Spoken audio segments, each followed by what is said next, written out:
Here's your weather video for this Sunday. It's September 1st. Can you believe we're turning the page on another month? And it's getting interesting in the tropics. We're going to have a lot to talk about on that. Some drier and cooler weather heading to Alabama, but a couple of more days of scattered showers and thunderstorms, even though they won't be as widespread as what we experienced on Saturday. Just a couple of quick notes from the climate department as we turn the page from August to September. We've got the numbers in. It was a warm month in August across most of central Alabama, Birmingham. Average highs were running about 3 degrees above normal, but the average lows were about a half degree below normal. Remember, it hit 62 back on the 21st or 22nd. We did hit 99 3 times in the month, which is quite hot.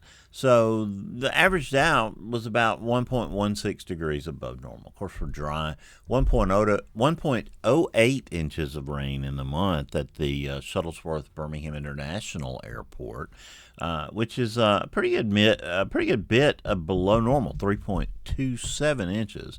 There were 6 days, including yesterday, that we had thunderstorms. Some of those thunderstorms did become pretty strong. We had a couple of microbursts, some trees down in Chelsea, tree down in Hoover, had several trees down on homes in Cedar Bluff in Cherokee County, including some other damage. Boy, the folks in the Emergency Management Office in Cherokee County do a fantastic job. We had a late report, Marion County, there near Winfield. The Holiday Inn along I-22 had some minor wind damage to its structure, but no injuries across Alabama. All the thunderstorms bubbled up nicely afternoon and kind of cooled things off. For some of the football games, Tuscaloosa, they got heavy rain, lightning 2 or 3 hours before the game. Luckily, it moved out. Auburn, it was just hot. And boy, the Tigers were hot too, huh? But the thunderstorms stayed away at Troy. Mobile, I think they had pretty good luck. So all in all, it was not a bad day for college football, even for Sanford over across the border at West Georgia in Carrollton, Georgia. Now, here's the GFS, the upper pattern across North America is what we're looking at on this Sunday morning, showing a big ridge of high pressure in the mid-levels of the atmosphere, set up doing business there in the Rockies, parts of Wyoming, Colorado, eastern Utah, southeastern Canada. We've got a big trough. Big flat ridge just across the southern tier of the United States, and we see the subtropical ridge out over the Atlantic positioned there, and that's where things will get interesting. I'll go through time, taking you out to Monday. That trough progressing off the northeastern coast there, big ridge building across the central part of the United States, northwesterly flow. Weak northwesterly flow, but just enough to allow front to come down into Alabama. It'll push into the central part of the state Monday afternoon. Probably kind of hang out there for a couple of days, kind of stagnating, leaving those showers and thunderstorms to the south of I-20 for the most part. We'll kind of look at that in the GFS dailies here in just a minute.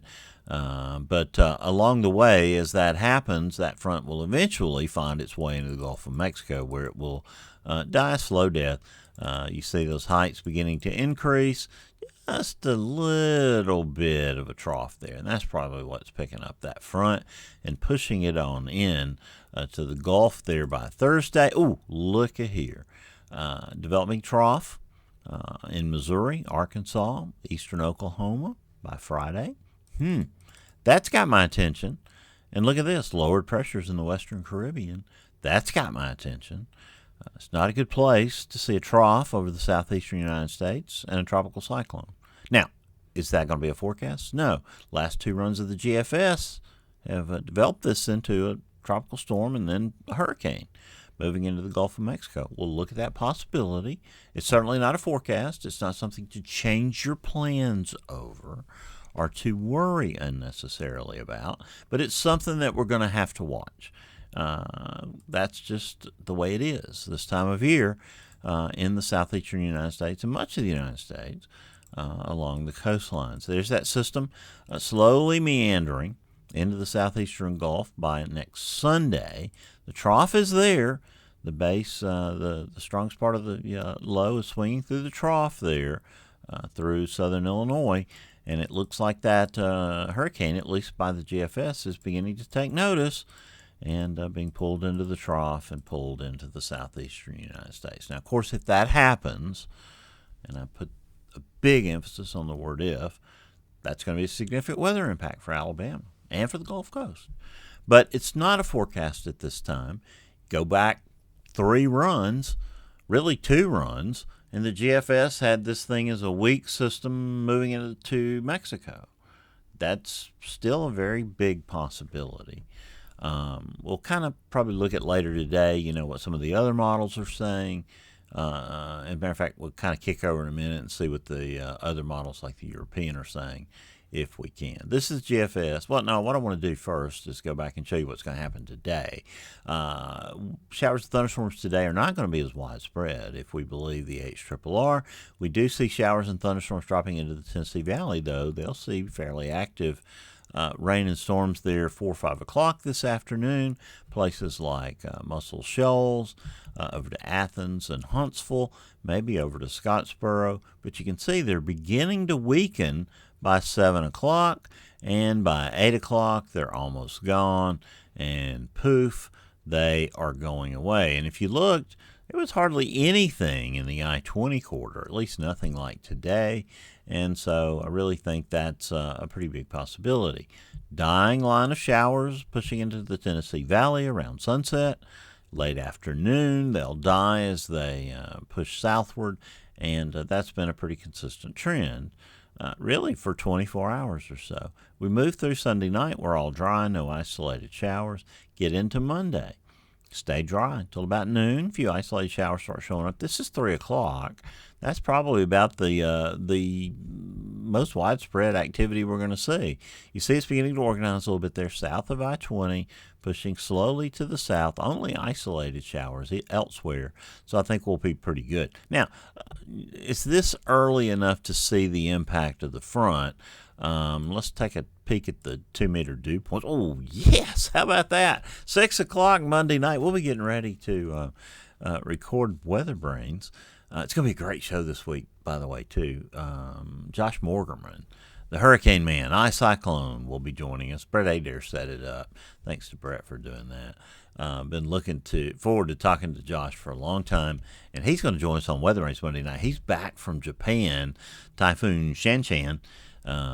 He was in the middle of it over in the land of the rising sun. But you see here by Monday night, we're already seeing dew points in the 50s if the HRRR is right over North Alabama, low 60s here, and boy, will we take it. That is for sure.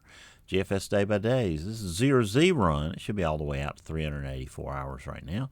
Let's go through time. This is Sunday morning. Isolated shower possible across central Alabama. We see those showers and storms massing to our north. They'll be pushing down pretty much like the HRRR said, dying out. A few showers and thunderstorms, light, isolated. No big rainfall amounts. Not going to be a washout by any means. Nothing like yesterday. We calm down during the night. Big high pressure there over the Great Lakes states. We move into Monday. It's dry all the way up through mid-afternoon. By late afternoon, a few showers and storms start to show up, just like we saw in the HRRR, generally south of I-20. Looks like the northern half of Alabama will have a beautiful day with a good bit of sunshine and warm and dry conditions. Temperatures over the northern half of the state are going to range between 88 and about 92. Dew point's going to be a little bit lower. Let's just do a quick sneak peek, shall we? How about the 2-meter dew point? Not as impressive as the HRRR said, but we'll take it. All right, let's go through time here. Front stalling out over south central Alabama by Wednesday this is Tuesday evening. We see more showers and thunderstorms, mainly south of I-20. You see them progress to the east. They're a little more widespread over west central Alabama by late Tuesday afternoon. But I think that's the end of the rain mostly for a couple of days. I lie if I tell you that and the GFS is right, because it hints that showers, thunderstorms could get back into west Alabama on Thursday. So Wednesday dry. Thursday, we're going to have to look at the forecast again and just make sure they become fairly widespread there by Thursday night into Friday. We'll have to watch that closely. That timing's well ahead of what I thought. and well ahead of the last model run. But here, Friday night, this is 10 o'clock. There's a low pressure system, probably tropical depression, tropical storm, moving into the western Gulf south of Grand Cayman. We'll have to watch it very closely. That those rainfalls over Alabama, kind of indicative of that troughiness.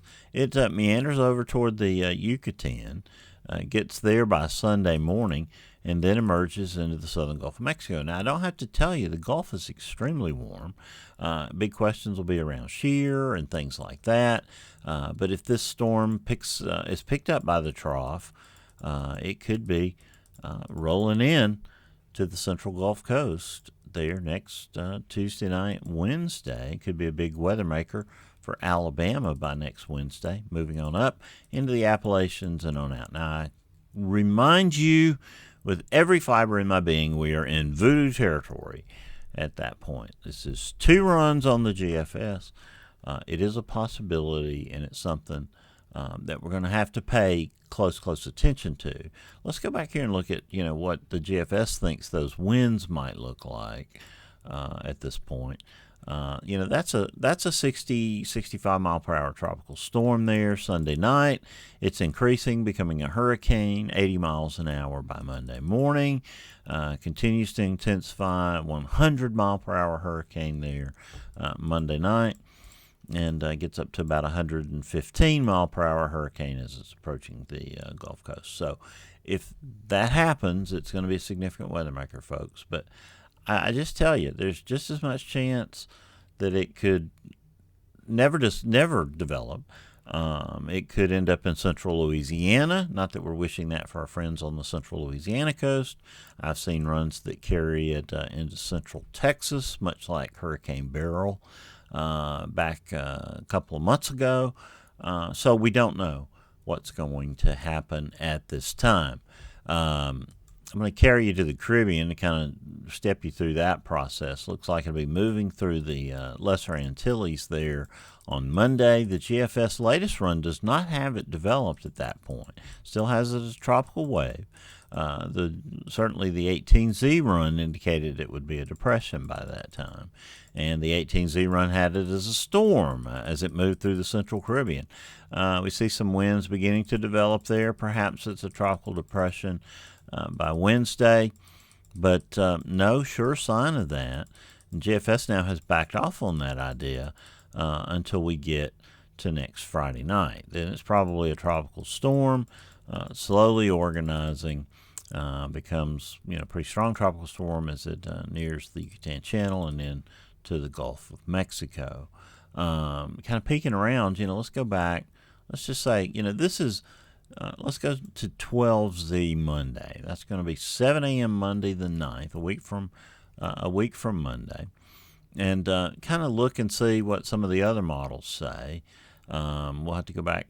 I don't think we have enough of the GFS to know. We'd have to go, or enough of the European to show. If we go all the way out to the end, it's got that system going into Central America. So, see, folks, it's just not anything yet to get, bent out of shape about. It's certainly something to watch, but not anything right now to put a particular heavy amount of worrying into. This is the Canadian. It shows it going into Central America too, brings it into the southwestern Gulf, and brings it into Mexico. That's a very logical possibility too. The Icon, don't think we're going to see anything on that. We'll see the wave moving across the Central Caribbean. It has not amounted to anything by that point.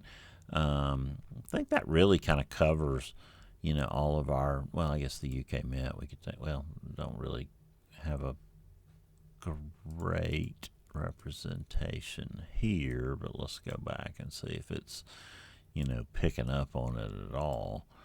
And it does not appear to be. So we'll just wait and see. We'll keep a very close eye on it. Now, temperatures off the national blend of models. This is kind of interesting. Forecasting only 81 on Wednesday, 79 on Thursday. Of course, hot today, hot tomorrow, getting a little better on Tuesday. It doesn't really bring these overnight lows down. Like I kind of think there is that possibility. If we get, fairly wet, Friday, Saturday, and then we get that trough giving us a little cooler air, Sunday and Monday ahead of the potential tropical cyclone. Who knows what happens, and it could even be cooler if the GFS is right, and we have rainfall over Alabama late Tuesday into Wednesday. This is GFS showing the total QPF plume. The mean is somewhere around 2¼ inches over the next 16 days. The control higher than that, lots of variation in it because some of the models, some of the ensemble members picking up that it might have a tropical storm in here. Now I know the QPF from the WPC has been pretty substantial over the 7 days, and that's backed up by the GFS even before any kind of tropical cyclone got involved. It looks like a couple of pathways of 1.5 to 2 inches with kind of feast or famine. A good bit of this is coming late in the week, though, as you can see right here. We're pretty dry up through Wednesday. That's just not helpful. We'll take all the rain we got yesterday. I got about a 1/2 inch here, but of course the airport didn't get as much, and we need the rain because the drought is increasing. Well, Weatherbrains weekly netcast that's all about weather. Boy, we're gonna have a ball Monday night. It's a Labor Day show. We're not moving it for the holiday, and Josh Mortimer will be joining us. I assume from Bay St. Louis, Mississippi. Our friend Brett Adair will join us as well, and we have to thank Brett for reaching out to Josh. He knows all the chasers, and getting Josh on the show has been kind of a dream for many, many years. Weatherbrains, the weekly netcast. It's all about weather, coming up on our 1,000th show. 18 years of love and care has gone into curating that show for you. I hope you've enjoyed it, and you'll want to make sure you listen to last week's show. Vanessa Alonzo, delightful meteorologist from Missouri, was our guest. She is a breath of fresh air and someone you will enjoy hearing, and look forward to talking to Josh and Brett on Monday night. Well, that's your weather video for this Sunday morning, the 1st of September. We'll have notes on the blog, complete update on the forecast. I'll tweak those details for especially for Thursday, Friday, Saturday, and we'll start giving you some special information as we go through the days. We kind of look out, see what these models are beginning to start to talk about on this system that will be entering the Eastern Caribbean on Monday. Well, until I get to talk to you next Sunday, you'll deal with James Two-A-Days, his fabulous videos all week. Scott will be here next Saturday, and then I'll be sitting right here next Sunday morning. And until I get that opportunity, as I always tell you, keep an eye to the sky, because you'll always have something fun to look at.